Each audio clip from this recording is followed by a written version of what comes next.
So hey my dear students, my name is Raunak. आप सभी कैसे हो? आज मैं आपको क्लास 9th का बायो पढ़ाने जा रहा हूँ। और बायो में हम लोग अभी सेल चैप्टर को पढ़ रहे हैं। ठीक है, लास्ट क्लास में हमने सेल चैप्टर के पार्ट 1 को कवर कर लिया और मेरा यह लेक्चर पूरी तरीके से एनसीईआरटी पे बेस्ड होगा। So let start with the new topic today, that is the discovery of the cell. Last class में हमने सेल के इंट्रोडक्शन को पढ़ा था पार्ट 1 में। तो चलिए स्टार्ट करते हैं डिस्कवरी ऑफ द सेल के बारे में। Right, so at first who is the discoverer of cell? So the scientist, English scientist whose name is Robert Hooke, discovered the cell in 1665. Right, सबसे पहले 1665 ईस्वी में रॉबर्ट हुक ने cell की खोज की थी।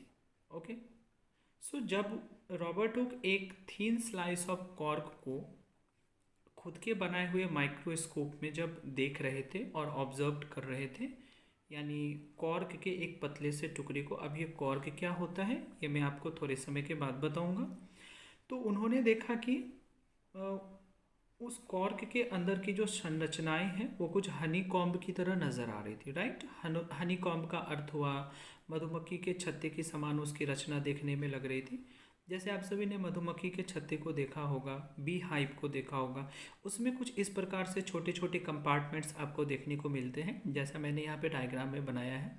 ओके, तो जब रॉबर्ट हुक कॉर्क के एक थिन स्लाइस को माइक्रोस्कोप के अंडर ऑब्जर्व कर रहे थे, मैं आपको बता दूं कि यह काफ़ी ही सिंपलेस्ट माइक्रोस्कोप था जो उन्होंने खुद बनाया था। तो जब वो उसका ऑब्जर्वेशन कर रहे थे तो उसका स्ट्रक्चर उन्हें कुछ हनी कॉम्ब की तरह लगा। ठीक है, और यहीं से कोशिका की खोज हुई। ठीक है, चलिए अब हम इसके बारे में थोड़ा और जान लेते हैं। कोशिका का नाम, यानी रॉबर्ट हुक ने इसका नाम सेल रखा, इस छोटे कंपार्टमेंट्स का नाम उन्होंने सेल रखा। एक्चुअली में यह सेल लैटिन वर्ड सेल्यूला से बना है। ठीक है, इस सेल्यूला का अर्थ क्या होता है बच्चों? इस सेल्यूला का अर्थ होता है लिटिल रूम, अर्थात छोटा कमरा। तो बच्चों रॉबर्ट हुक के माइंड में यह आइडिया आया कि इसका नाम उन्होंने सेल क्यों रखा, क्योंकि छोटे कमरे के सेंस में हम कह सकते हैं कि आप मान लीजिए कि उस ज़माने में जो मॉन्क्स होते थे, भिक्षुक होते थे, उनके रहने के लिए जो कमरे होते थे वो काफ़ी छोटे छोटे होते थे। ठीक है, या फिर हम बात कर ले तो जो कैदियों के रहने के लिए जो कमरे होते थे वो भी काफ़ी छोटे छोटे होते थे। तो इन्हीं सभी बातों को ध्यान में रखकर उन्होंने इसका नाम सेल रखा। और आपको याद रखना है कि सेल जो है ये एक लैटिन वर्ड सेल्यूला से बना है और इसका मतलब होता है लिटिल रूम। ठीक है, चलिए अब हम समझते हैं कि रॉबर्ट हुक ने जो थिन स्लाइस ऑफ कॉर्क को ऑब्जर्व किया था सेल्फ डिजाइन माइक्रोस्कोप में, ये कॉर्क एक्चुअली में क्या होता है। ठीक है बच्चों, so what is the cork? Cork is nothing but it is actually obtain from the bark. Right, मतलब अगर हम पेड़ के तने की बात करें और तने का जो ऊपर का लेयर होता है जिसको हम बार्क कहते हैं, यानी पेड़ की छाल कहते हैं। ठीक है, ये कॉर्क वहीं से प्राप्त होता है और उसी के, यानी बार्क के नीचे वाले लेयर में, जस्ट बिलो लेयर वाले रीजन को ही हम कॉर्क कहते हैं। अब थोड़ा सा मैं आपको कॉर्क के बारे में और इंट्रोडक्शन बता देना चाहूँगा, आप यहाँ पे ध्यान दोगे। As plant go older the outer protective tissues, जैसे जैसे पौधे बड़े होने लगते हैं, जैसे जैसे पौधे पुराने होने लगते हैं, तो उनके बाहर का जो एक प्रोटेक्टिव टिश्यू होता है, ठीक है, जिनको हम एपिडर्मिस कहते हैं, उस एपिडर्मिस में आने वाले समय में धीरे धीरे कुछ चेंजेस होने लगते हैं, कुछ परिवर्तन होता है। ठीक है, और परिवर्तन होने के बाद वहाँ पर एक लेयर क्रिएट हो जाता है जिसे हम कॉर्क कैम्बियम कहते हैं। कॉर्क कैम्बियम कहते हैं। ठीक है, और ये जो कॉर्क कैम्बियम है ये उस एपिडर्मिस के प्लेस को, यानी तने में जो एपिडर्मिस का रीजन है उसकी जगह पर अब कौन सा रीजन आ जाता है? कॉर्क कैम्बियम का रीजन आ जाता है। ठीक है, अब आप यहाँ पे सोच रहे होंगे कि कैम्बियम का मतलब क्या है, तो मैं इसके बारे में भी आपको बताता हूँ। अब एक बात और याद रखना कि कॉर्क कैम्बियम को हम एक और नाम से जानते हैं, इसे फैलोजेन भी कहा जाता है। ठीक है बच्चों, तो चलिए अब इसको थोड़ी डिटेल में और समझते हैं। आपके क्लास नाइन्थ में टिश्यू चैप्टर में जब आप प्लांट टिश्यू के बारे में पढ़ोगे तो वहाँ पर आप देखोगे कि प्लांट टिश्यू दो टाइप के होते हैं। एक होता है मेरिस्टेमेटिक टिश्यू, जो कि मैंने यहाँ पे लिखा है, और एक होता है परमानेंट टिश्यू, राइट। सो मेरिस्टेमेटिक टिश्यू ऐसे कोशिकाओं को कहते हैं जिनमें डिवीज़न की एबिलिटी होती है, जो पौधे की वृद्धि में सहायक होते हैं, है ना। मेरिस्टेमेटिक टिश्यू फर्दर 3 पार्ट में डिवाइड होता है। पहले वाले पार्ट को हम एपिकल मेरिस्टेम कहते हैं। ये बेसिकली कहाँ पर होता है, तो जो रूट और शूट के टिप पोर्शन होते हैं वहाँ पर ये एपिकल मेरिस्टेम रहता है। टिप पोर्शन कहने का मतलब कि रूट और शूट का जो ऊपरी भाग होगा, सबसे आगे का अग्र भाग होगा, वहाँ पर आपको एपिकल मेरिस्टेम मौजूद होंगे। और इसके साथ साथ ये पौधे में वर्टिकली ग्रोथ के लिए रिस्पॉन्सिबल होता है, ठीक है। दूसरे की बात करें तो दूसरा जो हमारा मेरिस्टेमेटिक टिश्यू है वो है लैटरल मेरिस्टेमेटिक टिश्यू, ठीक है। ये लैटरल मेरिस्टेमेटिक टिश्यू बार्क के नीचे वाले रीजन में होता है और बच्चों इसे ही हम कैम्बियम कहते हैं। तो अभी हम जिस कॉर्क कैम्बियम की बात कर रहे थे वो एक्चुअली में किसका पार्ट है, तो वो लैटरल मेरिस्टेमेटिक टिश्यू का पार्ट है, ठीक है। अब मैं आपको एक बात और बता देना चाहता हूँ। अगर हम पौधे में ग्रोथ की बात करें तो पौधे में 2 तरीके से ग्रोथ होता है, ठीक है। आप मान लो कि यह एक पौधा है, यह एक बेबी प्लांट है।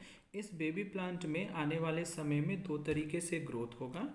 एक कि इस पौधे का हाइट धीरे धीरे बढ़ता जाएगा, और दूसरा कि इस पौधे का साथ साथ थिकनेस भी बढ़ेगा, ठीक है।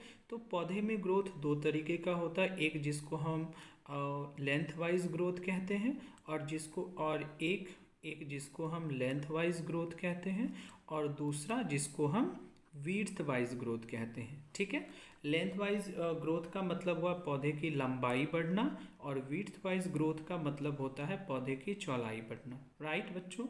तो यह जो लैटरल मेरिस्टेमेटिक टिश्यू है, जिसे हम कैम्बियम भी कहते हैं, एक्चुअली में ये थिकनेस के लिए भी रिस्पॉन्सिबल होता है। जैसे जैसे समय बीतता जाता है और पौधे पुराने होते जाते हैं, धीरे धीरे इसकी मोटाई बढ़ती रहती है।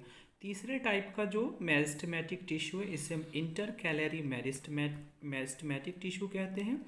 यह बेसिकली नोड्स और इंटरनोड में पाया जाता है। अब इन सब के बारे में हम डिटेल में टिश्यू वाले चैप्टर में पढ़ेंगे, ठीक है।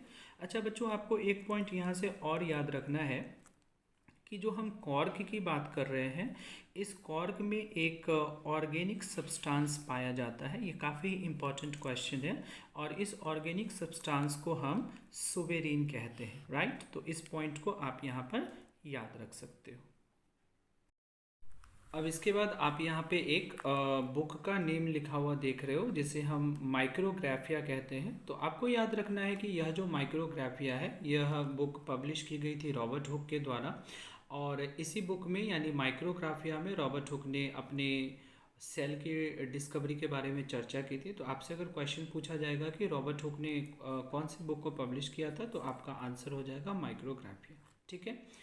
अब इसी सिलसिले में क्या हुआ कि जब रॉबर्ट हुक ने 1665 में कोशिका की खोज की, तो धीरे धीरे बहुत सारे वैज्ञानिकों ने कोशिका के अलग अलग भागों को खोजना शुरू कर दिया। और जैसे जैसे समय बीतता गया वैसे वैसे माइक्रोस्कोप में भी डेवलपमेंट आते गए। जैसे लाइट माइक्रोस्कोप आया, कंपाउंड माइक्रोस्कोप आया, फाइनली इलेक्ट्रॉन माइक्रोस्कोप आया, जिससे कोशिका की जटिल संरचनाओं को भी देख पाना पॉसिबल हुआ। तो काफ़ी लंबे अंतराल के बाद मैं अगर यहाँ पे बात करूँ तो 1833 में रॉबर्ट ब्राउन ने न्यूक्लियस की खोज की। 1833 में रॉबर्ट ब्राउन ने न्यूक्लियस की खोज की। अब जो ये रॉबर्ट ब्राउन थे, इन्होंने 1833 में न्यूक्लियस की खोज की। और ये न्यूक्लियस क्या होता है बच्चों, तो मैंने आपको बताया था कि न्यूक्लियस को हम कोशिका की मस्तिष्क के नाम से भी जानते हैं। न्यूक्लियस को ब्रेन ऑफ द सेल कहा जाता है, या इसे हम कोशिका की मस्तिष्क कहते हैं। मान लो कि आप जब किसी भी सेल को देखोगे, मान लो जैसे ये कोशिका है, राइट, तो इसके बीच में आपको सेंटर में, नॉट एग्जैक्टली ये सेंटर में ही रहे ऐसा कोई ज़रूरी नहीं है, आपको एक डार्क कलर का रीजन नज़र आएगा। तो इसी रीजन को हम कहते हैं न्यूक्लियस, जो कि कोशिका के अंदर होने वाले सभी क्रियाओं को मैनेज करता है। जिस तरीके से हमारे शरीर में ब्रेन जो है वो हमारे सारे एक्टिविटी को कंट्रोल करता है, वैसे ही सेल के अंदर जो ये सेंटर है जिसे हम न्यूक्लियस कहते हैं, ये कोशिका के अंदर होने वाली सभी प्रकार की क्रियाओं को संतुलित करने का काम करता है। आप यहाँ पे इस डायग्राम को भी देख सकते हो कि जब रॉबर्ट हुक ने थिन स्लाइस ऑफ कॉर्क को देखा तो उसको इनमें काफ़ी छोटे छोटे कंपार्टमेंट्स नज़र आए, और सारे कंपार्टमेंट्स में आपको बीच में एक डार्क कलर का पोर्शन नज़र आ रहा होगा। तो बच्चों इसी डार्क कलर के पोर्शन को हम न्यूक्लियस कहते हैं, राइट। तो मैंने अभी आपको बताया 1833 में रॉबर्ट ब्राउन ने न्यूक्लियस की खोज की। इसके बाद दो जर्मन बायोलॉजिस्ट थे, एक का नाम था स्लीडेन, ठीक है, एक स्लीडेन, ये एक्चुअली में जर्मन बॉटनिस्ट थे, और इसके साथ साथ स्वान, ये जर्मन जूलॉजिस्ट थे। तो जर्मन बॉटनिस्ट स्लीडेन और जर्मन जूलॉजिस्ट स्वान, इन दोनों ने मिलके 1839 में एक थ्योरी दी, एक थ्योरी को प्रपोज्ड किया, जिसको हम सेल थ्योरी यानी कोशिका की थ्योरी के नाम से जानते हैं, क्योंकि अभी तक कोशिका से संबंधित कोई भी थ्योरी नहीं आई थी। तो सबसे पहले कोशिका से संबंधित थ्योरी को देने वाले यही दोनों जर्मन बॉटनिस्ट और जूलॉजिस्ट थे, स्लीडेन एंड स्वान, ठीक है। इसके बाद हम बात करें तो स्लीडेन और स्वान के ही थ्योरी को आगे और एक्सपेंड किया गया, इसको और विस्तार पूर्वक समझाया गया, और आने वाले समय में एक और जर्मन बायोलॉजिस्ट जिनका नाम वर्चो था, इन्होंने 1855 में एक और थ्योरी इसमें ऐड किया, जिसके तहत इन्होंने कहा कि cells arise from pre existing cell. इसका मतलब हुआ कि जो नई कोशिकाएं होती है उसका निर्माण पुरानी कोशिकाओं से ही हुआ है। तो बच्चों एक बार हम बात कर लेते हैं कि स्लीडेन और स्वान ने जो सेल थ्योरी दी थी उसके अंदर किन किन बातों को बताया गया। ये क्वेश्चन भी आपके एग्ज़ाम में अक्सर आता है, और वो सेल थ्योरी क्या था। तो चलिए बात करते हैं कि the cell theory given by the Schleiden and the Swann. So the first point is that cells are the structural and functional unit of the life. कोशिकाओं को हम structural and functional unit of the life कहते हैं। ये मैंने आपको part 1 में भी बताया था। क्यों कोशिकाओं को स्ट्रक्चरल और functional unit of the life कहा जाता है? क्योंकि हमारे शरीर के निर्माण में कोशिकाओं का एक बहुत महत्वपूर्ण योगदान होता है। जितने भी सजीव हैं उन सब के शरीर के निर्माण में, उन सब के शरीर को बनाने में कोशिकाओं का बहुत महत्वपूर्ण योगदान होता है। और हम कह सकते हैं कि कोशिकाएं ही हमें एक बेस प्रोवाइड करवाती है ताकि हमारे बॉडी का स्ट्रक्चर का फॉर्मेशन हो सके। इसके अलावा हमारे शरीर में जितने भी तरीके के फंक्शनल एक्टिविटीज़ होते हैं उनमें भी कोशिकाओं की अहम भूमिका होती है। इसी कारण से हम सेल्स को structural and functional unit of the life कहते हैं, ठीक है। दूसरा जो थ्योरी का पार्ट है वह यह है कि all organisms are made up of the cell. जितने भी जीव हैं, चाहे कि वह छोटे जीव हो, बड़े जीव हो, इंक्लूडिंग प्लांट, जितने भी लिविंग ऑर्गेनिज्म हैं वो सारे के सारे कोशिकाओं के बने होते हैं, ठीक है। तीसरा जो पार्ट है वह यह है कि all cells arises from pre existing cell. ये भी सेल थ्योरी का ही एक पोर्शन है जो विर्चो ने दिया था। इसके साथ हम अगर बात करें तो चौथा जो इसका पॉइंट है जो that is every organisms start its life as a single cell. तो बच्चों इसको ज़रा सा आप ध्यान से समझोगे कि जितने भी ऑर्गेनिज्म हैं, चाहे वो मल्टी सेल्यूलर हो या फिर यूनिसेल्यूलर हो, उनके जीवन की शुरुआत सिंगल सेल से ही होती है।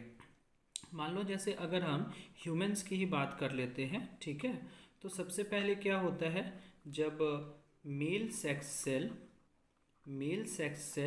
और फीमेल सेक्स सेल इन दोनों का फर्टिलाइजेशन होता है, ठीक है। मेल सेक्स सेल और फीमेल सेक्स सेल का जब एक दूसरे के साथ फर्टिलाइजेशन होता है तो इनके फर्टिलाइजेशन के बाद यहाँ पर एक नया सेल बनता है जिसको हम जायगोट कहते हैं, ठीक है, ठीक है बच्चों। और ये जायगोट अपने स्टार्टिंग स्टेज में बिल्कुल सिंगल होता है और इसे हम सिंगल सेल ही कहते हैं। और आने वाले समय में यही जायगोट डिवाइड होकर मल्टीपल सेल्स में कन्वर्ट होता है, जिसकी मदद से एम्ब्रियो का निर्माण होता है, राइट। तो इस तरह से हम कह सकते हैं कि जंतु चाहे एक कोशिकीय हो या बहुकोशिकीय हो, सबका शरीर स्टार्टिंग में उसका जो लाइफ है वो सिंगल सेल से ही स्टार्ट होता है, ठीक है।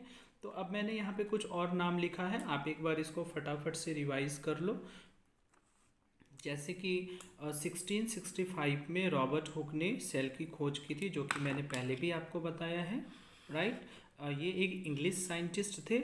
इसके बाद हम अगर बात करें तो 1674 में एक डच माइक्रोस्कोपिस्ट थे जिनका नाम था एंटोन वोन ल्यूवेनहॉक, राइट। तो इस एंटोन वोन ल्यूवेनहॉक ने एक इम्प्रूव्ड माइक्रोस्कोप का निर्माण किया था, और अपने इस इम्प्रूव्ड माइक्रोस्कोप के निर्माण से इन्होंने सबसे पहले डिस्कवर किया एक फ्री लिविंग सेल, ठीक है, यानी स्वतंत्र और अवस्था में एक जीवित कोशिका को इन्होंने पॉन्ड वाटर में ढूंढा था, राइट। तो जब भी आपके पास क्वेश्चन आएगा कि who discovered the free living cell in pond water या फिर who discovered the free living cell, then your answer will be Leeuwenhoek, right. और अगर आपसे यह पूछा जाएगा कि फादर ऑफ माइक्रोबायोलॉजी किसको कहते हैं, तो ये भी हमारा जवाब क्या होगा, एंटोन वोन ल्यूवेनहॉक। याद रखोगे प्यारे बच्चों, अगर आपसे पूछा जाएगा फादर ऑफ माइक्रोबायोलॉजी तो आपका जवाब होगा एंटोन वोन ल्यूवेनहॉक। अगर आपसे बस इतना पूछा जाएगा कि फादर ऑफ बायोलॉजी कौन है, तो आप कहोगे एरिस्टोटल, जिसको हिंदी में हम अरस्तु पढ़ते हैं। इसके साथ साथ अगर आपसे पूछा जाएगा फादर ऑफ बॉटनी कौन है, ठीक है, तो आपका जवाब हो जाएगा थियोफ्रेस्टस। और आपको याद रखना है थियोफ्रेस्टस फादर ऑफ बॉटनी है, और इन्होंने एक बुक पब्लिश की थी जिसका नाम था हिस्टोरिया प्लांटेरम, राइट। और अगर आपसे यह पूछा जाएगा कि फादर ऑफ जूलॉजी कौन है, तो आंसर आपका होगा एरिस्टोटल। तो इन दोनों ही कंडीशन में, चाहे कि फादर ऑफ बायोलॉजी पूछा जाए या फिर फादर ऑफ जूलॉजी पूछा जाए, दोनों में ही आपका जवाब होगा एरिस्टोटल, राइट। चलिए अब आगे बात करते हैं। नेक्स्ट साइंटिस्ट की अगर बात करें तो एक और साइंटिस्ट थे जिनका नाम था पुरकिंजे। इन्होंने 1839 में एक नए टर्म को कॉइंड किया था, एक नए टर्म को लाया था लोगों के बीच में, जिसको हम प्रोटोप्लाज्म कहते हैं बच्चों। प्रोटोप्लाज्म को हम डिटेल में आगे के क्लासेस में समझेंगे। फिलहाल मैं आपको बता दूं कि प्रोटोप्लाज्म है क्या। So protoplasm is actually a fluid substance of the cell, right. आप मान लो कि यह कोशिका है, यह एक कोशिका है, और इस कोशिका के बीच में यहाँ पे केंद्रक है जिसे हम न्यूक्लियस कहते हैं, और इस कोशिका के अंदर, ठीक है, एक गाढ़ा तरल द्रव्य भरा होता है, और इसी लिक्विड को हम प्रोटोप्लाज्म कहते हैं। और इस टर्म को सबसे पहले देने वाले कौन थे, पुरकिंजे, ठीक है। तो लास्ट में हम लोग पढ़ते हैं माइक्रोस्कोप के बारे में। माइक्रोस्कोप के बारे में मैंने आपको अब पहले भी बताया है, और आप जानते भी हो माइक्रोस्कोप एक ऐसा इंस्ट्रूमेंट है जिसका इस्तेमाल खास करके ऐसे सूक्ष्मतम चीज़ों को देखने के लिए किया जाता है जिसे हम नेकेड आई से नहीं देख सकते हैं, खुली आंखों से नहीं देख सकते हैं। तो माइक्रोस्कोप में भी बहुत सारे डेवलपमेंट आए, और धीरे धीरे जो है इलेक्ट्रॉन माइक्रोस्कोप का डेवलपमेंट हुआ। तो इलेक्ट्रॉन माइक्रोस्कोप को नॉल एंड रश्का, जो कि दोनों ही जर्मनी के थे, इन्होंने डेवलप किया था। और बच्चों इलेक्ट्रॉन माइक्रोस्कोप के इन्वेंट के बाद जो है कोशिकाओं की जटिलताओं को समझना बहुत आसान हो गया। तब जाके जो वैज्ञानिक है वो कोशिका के अंदर की जटिलताओं को और भी अच्छे से समझ पाए। और अगर आपसे यह पूछा जाएगा कि माइक्रोस्कोप का आविष्कार किसने किया था, अगर हम इसके आविष्कारक की बात करें तो ऐसे तो बहुत सारे साइंटिस्ट हैं जिन्होंने माइक्रोस्कोप में समय समय पे बहुत सारे डेवलपमेंट किए। बट सबसे पहले अगर हम बात करें तो माइक्रोस्कोप के जो इन्वेंटर हैं, ठीक है, उनका नाम है जैकेरियस जेन्सन। और जैकेरियस जेन्सन के जो फादर थे हैंस जेन्सन, इन दोनों ने ही मिलके माइक्रोस्कोप को डेवलप किया था, और दोनों ही नीदरलैंड के थे। ठीक है प्यारे बच्चों, सो आई होप आपको आज का क्लास समझ में आया होगा, और हम लोग नेक्स्ट क्लास में इसके थर्ड पार्ट को यानी यूनिसेल्यूलर वर्सेस मल्टी सेल्यूलर को पढ़ेंगे। इसी के साथ हमारा वीडियो ख़त्म होता है। अगर आपको मेरा चैनल अगर आपको मेरा पढ़ाया हुआ पसंद आए तो आप चैनल को सब्सक्राइब करें, वीडियो को लाइक करें। थैंक यू, और अपना फीडबैक ज़रूर दें, पढ़ते रहें और अपने माता पिता का नाम रोशन करें। Bye bye, take care.